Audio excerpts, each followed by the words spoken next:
साथियों, हिंदी नेटशाला चैनल में आप सभी का पुनः हार्दिक अभिनंदन है।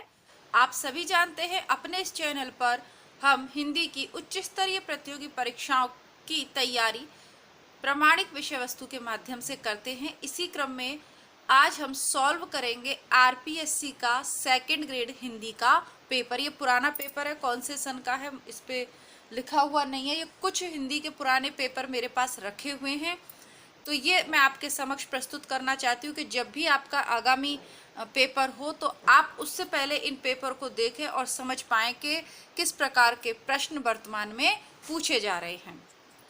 पहला प्रश्न देख लेते हैं। अपभ्रंश के 8 स्वरों के पश्चात हिंदी में किन दो नए स्वरों का विकास हुआ? सही ऑप्शन है आई और औ। ऑप्शन नंबर 4 आई और औ। पहले अपभ्रंश के 8 स्वर लिए गए, उसके बाद हिंदी में जो दो नए स्वर जोड़े गए वो थे आई और औ। पश्चिमी राजस्थान की बोली कौन सी है?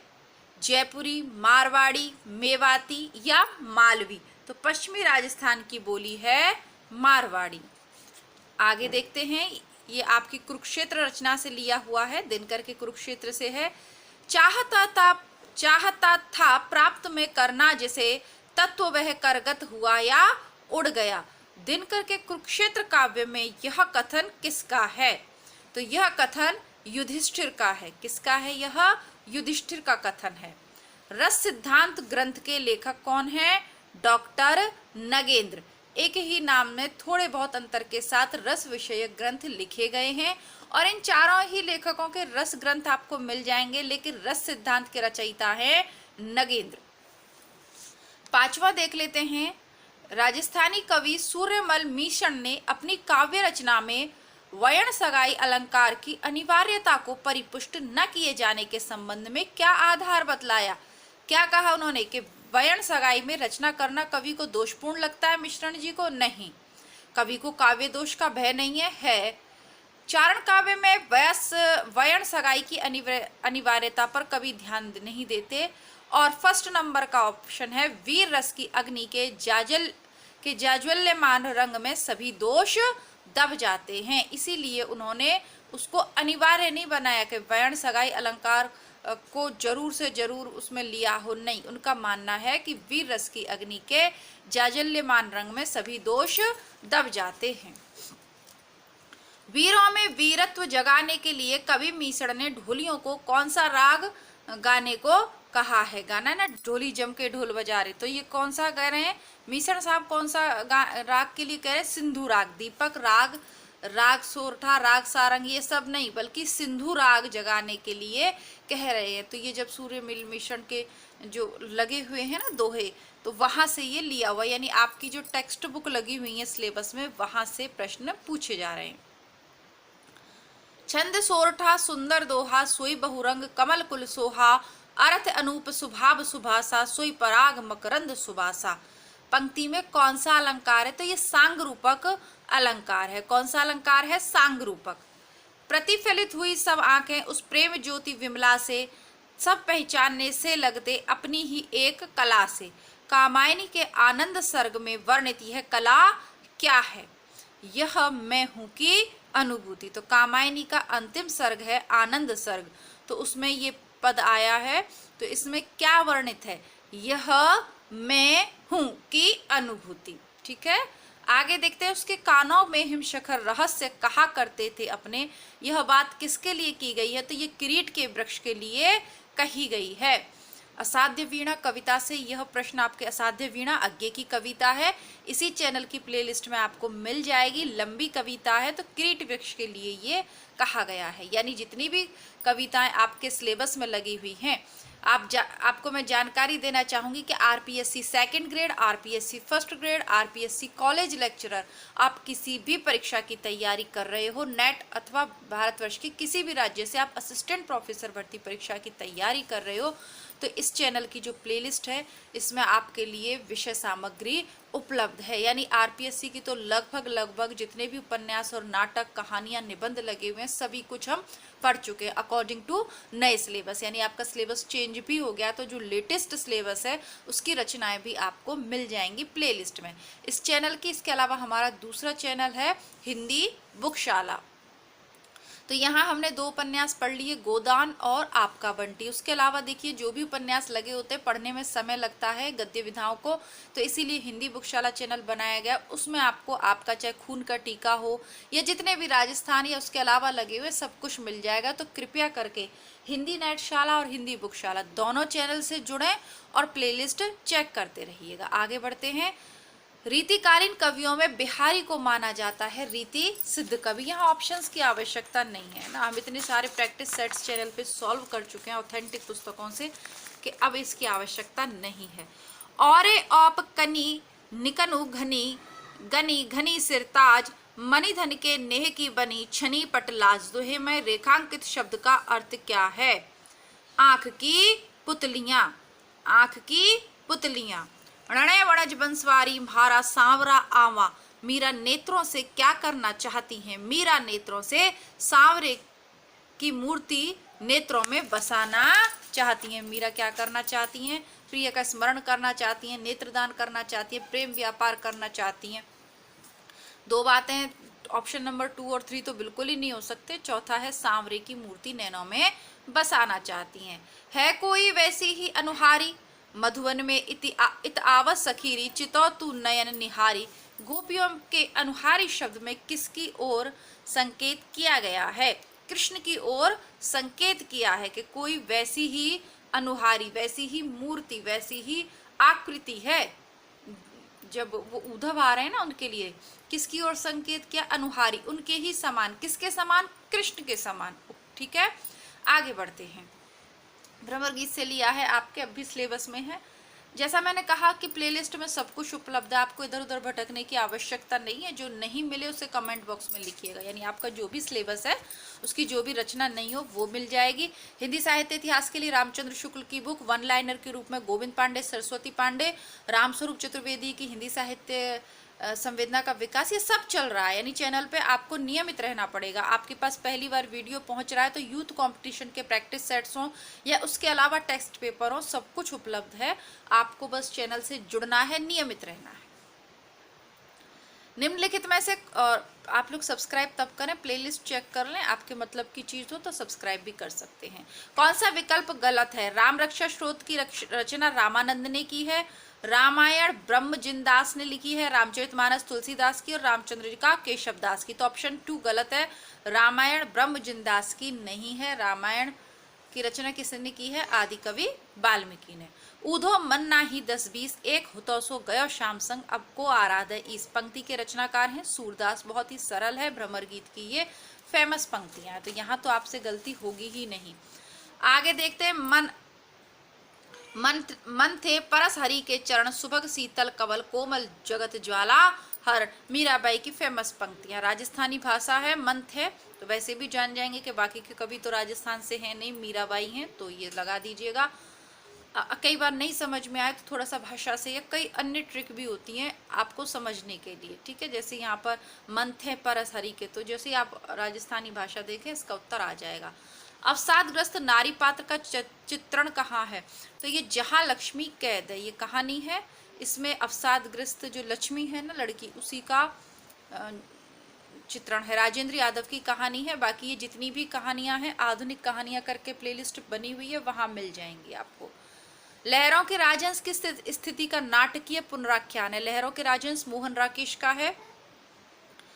तो ये आपका सांसारिक सुखों एवं आध्यात्मिक शांति के मध्य निर्णय का द्वंद्व है। लहरों के राजहंस हमारे हिंदी बुकशाला चैनल का सबसे फेमस अब तक का वीडियो है। नहीं देखा हो तो हिंदी बुकशाला चैनल को आप जैसे ही ओपन करेंगे या यूट्यूब पे सर्च करेंगे, लहरों के राजहंस छोटा सा है, बहुत सुंदर नाटक है, पढ़िएगा। ठीक है, अब ये जो नाटक है, कहानियां हैं, निबंध हैं, ये आपको पूरे पढ़ने पड़ेंगे। जो कविताएं लगी हुई है ना टेक्स्ट बुक, वो पूरे पढ़ने पड़ेंगे यदि आप सफलता चाहते हैं। तो शॉर्टकट नहीं है उसका कि आप न पढ़ें। प्रैक्टिस सेट्स बाद की बात है, प्रतिदिन नियमित सेट सॉल्व करिए, लेकिन सिलेबस पूरा कवर करना पड़ेगा आपको। लहरों के राजहंस नाटक के उपजीव्य ग्रंथ सौंदरानंद के रचयिता हैं अश्वघोष। संस्कृत में अश्वघोष ने सौंदरानंद लिखा, उसके ऊपर लहरों के राजहंस किसने लिखा है? मोहन राकेश ने। परिंदे कहानी को हिंदी की पहली नई कहानी किस आलोचक ने माना है? नामवर सिंह ने माना है। आप सभी इसको ध्यान से पढ़ लें। परिंदे कहानी हमने पढ़ी है, लेकिन उसके साथ ये भी नोट डाउन कर लें कि नामवर सिंह ने उसे हिंदी की पहली कहानी माना है। कौन सा युग्म सुमेलित नहीं है? तो इसमें अंधेरे बंद कमरे, ये उपेंद्र नाथ अश्क का नहीं है, या तो ये मोहन राकेश की कहानी है या अज्ञे की भी हो सकती है, सही से मुझे याद नहीं है, लेकिन ये इनकी तो नहीं है। अंधेरे में और ब्रह्म राक्षस, भूल गलती, ये सब तो फेमस कविताएं मुक्तिबोध की। हार की जीत सुदर्शन की फेमस कहानी है, कामायनी प्रसाद की रचना है। तो अंधेरे बंद कमरे ये इनकी नहीं है, ये शायद मोहन राकेश की कहानी है। उसने कहा था शीर्षक कहानी में उसने किस पात्र के लिए प्रयुक्त हुआ है? सूबेदारनी के लिए हुआ है, ये हम पढ़ चुके हैं।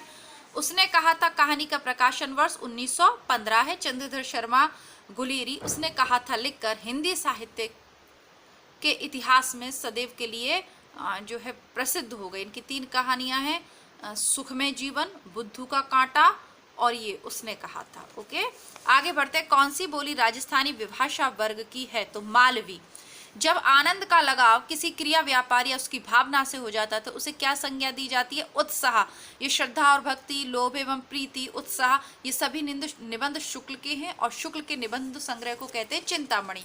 तो चिंतामणि भाग 1 में जो संकलित निबंध है, प्लेलिस्ट अलग से बना दी है मैंने, शुक्ल के निबंधों की मिल जाएंगे, देख लीजिएगा।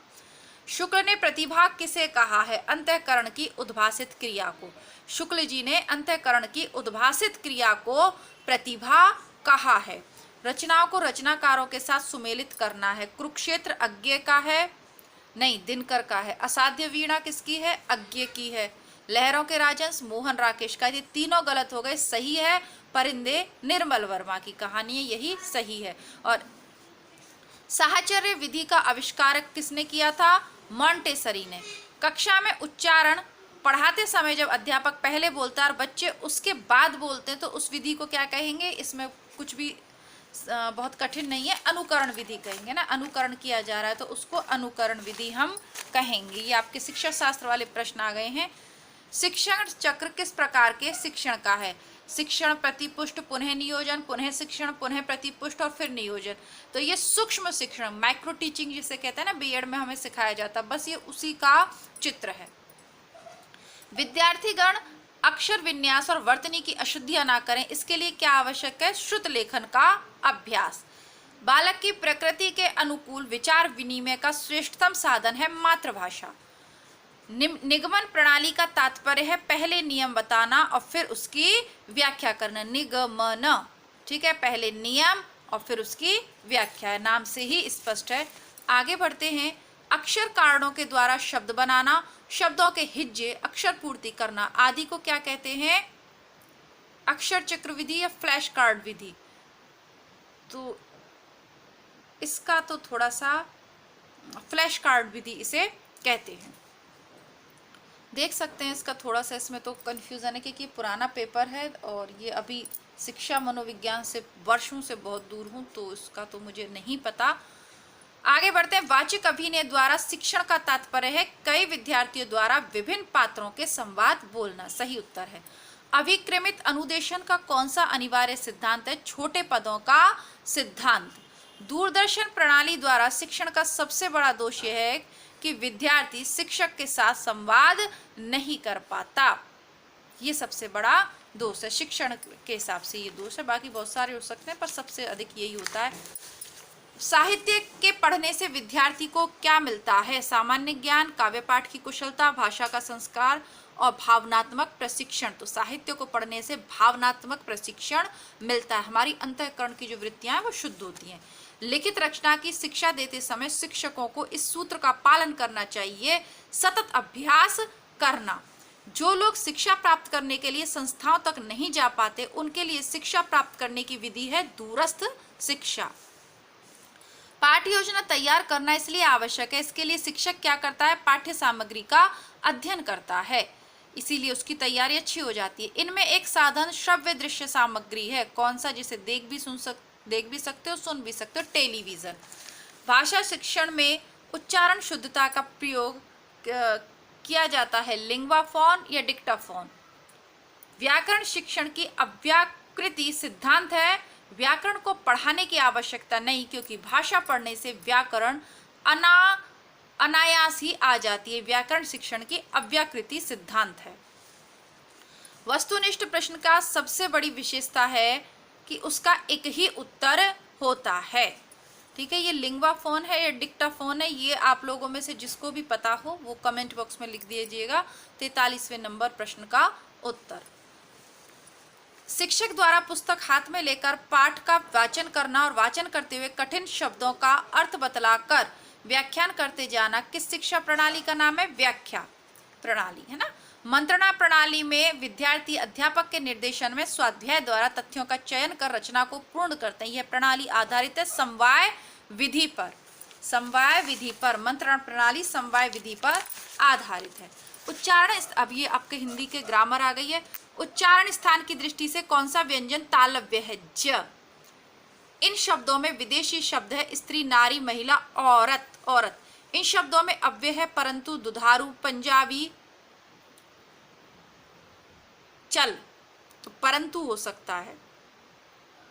ठीक है, परंतु हो सकता है, क्योंकि चल का तो चलना, चलो, कुछ भी हो सकता है। दुधारू का दुधुआ, कुछ भी हो सकता है, बट इसमें अव्यय है परंतु। ठीक है, ये 50 प्रश्न आज के प्रश्न पत्र में कर रहे हैं, बाकी अब ये हिंदी वाले ही हैं सारे, इसको आगे करेंगे। तब तक के लिए नमस्कार, धन्यवाद।